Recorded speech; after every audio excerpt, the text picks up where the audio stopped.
se mueve.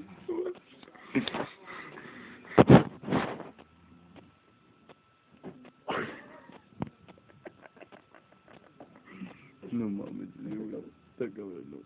Uno más.